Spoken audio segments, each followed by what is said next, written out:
Pemirsa, caleg DPRD Sumsel Partai PKS Dapil 4 Lawang, Lahad dan Pagar Alam melaporkan dugaan penggelembungan suara yang dilakukan oleh oknum PPK di 5 kecamatan Kabupaten 4 Lawang. Jadi kakek ini kisi-kisi sudah belum? Iya, kisi-kisi. Ada. Dugaan penggelembungan suara pemilu ini dialami oleh Gunawan, caleg DPRD Sumsel dari PKS Dapil Kabupaten 4 Lawang, Lahad dan Pagar Alam. Di mana dalam laporan yang dibuat di Bawaslu Sumsel pada tanggal 7 Maret lalu, Gunawan menjelaskan jika suaranya telah diambil oleh rekannya sesama di partai politik yang diubah oleh oknum PPK dalam proses perhitungan di tingkat PPK.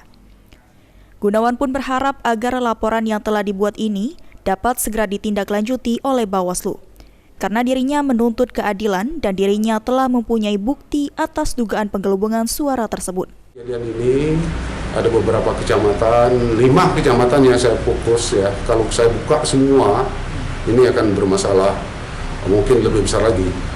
Tetapi bukan ke sana tujuan saya. Saya ingin keadilan dalam kita sesama caleg, apalagi dalam satu partai. Keadilan, saling lindungi, Selain melaporkan ke Bawaslu, Gunawan dan tim kuasa hukumnya akan melapor juga ke pihak kepolisian dan kejaksaan atas adanya dugaan penggelembungan suara ini. Mungkin hari ini akan kita lanjutkan juga ke pengaduan masyarakat ke. Saat ini laporan yang telah dibuat oleh Gunawan dan timnya masih dalam proses lebih lanjut oleh Bawaslu Sumsel yang berkoordinasi dengan Bawaslu 4 Lawang. Firman Hidayat, PAL TV.